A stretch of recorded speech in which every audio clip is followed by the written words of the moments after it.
Hello students, welcome to Atharva ji के classes. ये video second part है सोलर सिस्टम पर और आज 25 क्वेश्चन करेंगे लगभग 6 मिनट में। तो चलिए शुरू करते हैं। तो पहला प्रश्न है, सूर्य के बाद पृथ्वी का सबसे निकटतम तारा कौन सा है? उत्तर है प्रोक्सिमा सेंटोरी। इसकी खोज रॉबर्ट इन्स ने 1915 में की थी।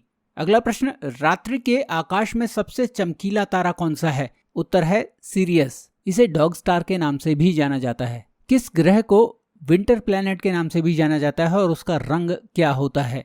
उत्तर है जुपिटर या बृहस्पति और उसका रंग नारंगी होता है। ये सौरमंडल का सबसे बड़ा तारा है और इसका वायुमंडल ज्यादातर हाइड्रोजन और हीलियम से बना हुआ है। और इसे विंटर प्लैनेट या शीत ग्रह इसलिए कहते हैं क्योंकि इसका एवरेज टेम्परेचर -148 डिग्री सेल्सियस रहता है। अगला प्रश्न है, सौरमंडल का सबसे बड़ा प्राकृतिक उपग्रह कौन सा है और ये किस ग्रह से संबंधित है? उत्तर है गैनीमेडा और ये बृहस्पति का नेचुरल सैटेलाइट है। मैं आपको बता दूं कि बृहस्पति यानी जुपिटर के 79 सैटेलाइट्स हैं।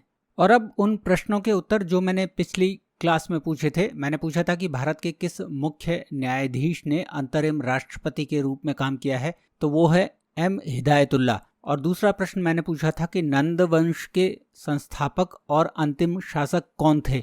महापद्मनंद नंद वंश के संस्थापक थे और उसके अंतिम शासक थे धनानंद, जिन्हें चंद्रगुप्त मौर्य ने हराकर मौर्य साम्राज्य की स्थापना की थी। और प्रियंका ने सही जवाब दिया है, तो many congratulation Priyanka, God bless you बेटा।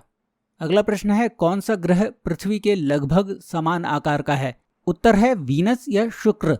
इसे व्हील्ड प्लैनेट के नाम से भी जाना जाता है क्योंकि ये सल्फ्यूरिक एसिड के घने सफेद और पीले रंग के बादलों से घिरा हुआ है। अगला प्रश्न है, किन दो ग्रहों के बीच एस्टेरॉइड्स पाए जाते हैं? उत्तर है मार्स और जुपिटर के बीच, यानी बृहस्पति और मंगल के बीच। अगला प्रश्न है, बृहस्पति पर ग्रेट रेड स्पॉट क्या है और बृहस्पति सूर्य के चारों ओर एक चक्कर लगाने में कितना समय लेता है? उत्तर है ग्रेट रेड स्पॉट एक तूफान है जो पृथ्वी के आकार के जितना बड़ा है और बृहस्पति को सूर्य के चारों ओर एक चक्कर लगाने में 12 वर्ष लगते हैं। और अब मैं आपसे दो प्रश्न पूछना चाहता हूं। पहला प्रश्न है, कश्मीर का अकबर किसे कहा जाता है? और दूसरा प्रश्न है, किस पैरालंपिक खिलाड़ी को पद्म भूषण से सम्मानित किया गया है? आप इन दोनों प्रश्नों के उत्तर मुझे कमेंट बॉक्स में लिखकर जरूर भेजें। अगला प्रश्न है, किस ग्रह को लुढ़कता हुआ यानी कि रोलिंग प्लैनेट या लाइंग प्लैनेट कहा जाता है?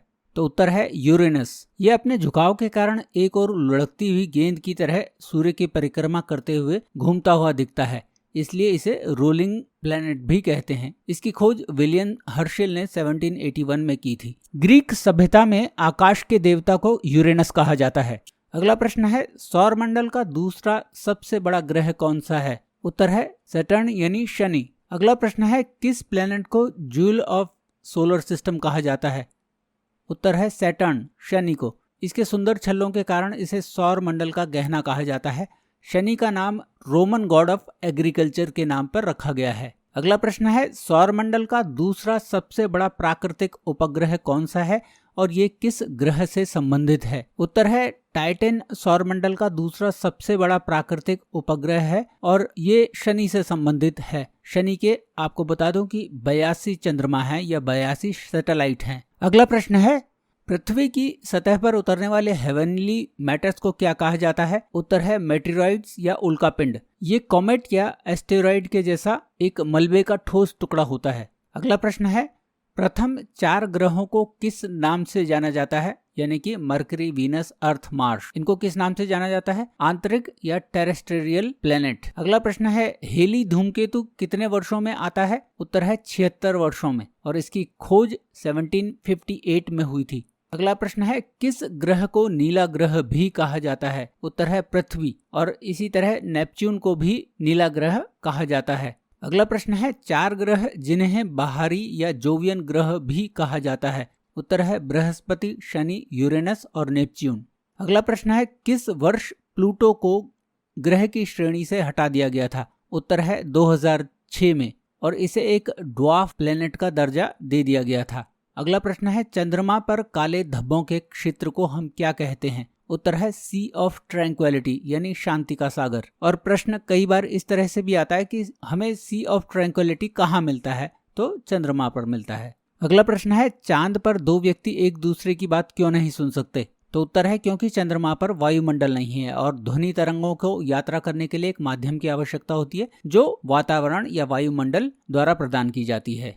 अगला प्रश्न है चंद्र ग्रहण कब होता है? उत्तर है चंद्र ग्रहण तब होता है जब पृथ्वी सूर्य और चंद्रमा के बीच आ जाती है। अगला प्रश्न है जब चंद्रमा पृथ्वी के सबसे निकट और सबसे दूर होता है तो उस स्थिति को क्या कहा जाता है? उत्तर है पेरिजी जब चंद्रमा पृथ्वी के सबसे निकट होता है और एपोजी जब चंद्रमा पृथ्वी से सबसे दूर होता है। अगला प्रश्न है नील आर्मस्ट्रांग के बाद चंद्रमा पर कौन उतरा था? उत्तर है एडविन एल्ड्रिन। माइकल कॉलिंस जो तीसरे अंतरिक्ष यात्री थे वो चांद की सतह पर नहीं उतरे थे। अगला प्रश्न है नील आर्मस्ट्रांग और एडविन एल्ड्रिन किस दिन चंद्रमा पर उतरे थे? उस अंतरिक्ष यान का नाम क्या था जो इन्हें चंद्रमा पर ले गया था? उत्तर है 20 जुलाई 1969 को नील आर्मस्ट्रांग और एडविन एल्ड्रिन चंद्रमा पर उतरे थे और उन्हें अपोलो 11 नामक स्पेसक्राफ्ट चंद्रमा पर ले गया था। अगला प्रश्न है चंद्रमा पर एक अंतरिक्ष यात्री को आकाश कैसा दिखाई देता है?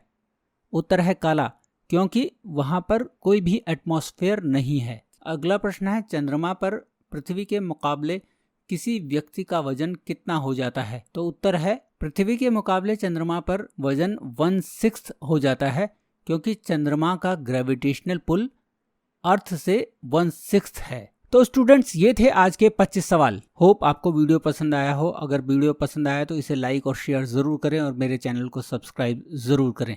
मिलते हैं परसों यानी 25 तारीख को शाम को 6 बजे। Thank you very much for watching this video.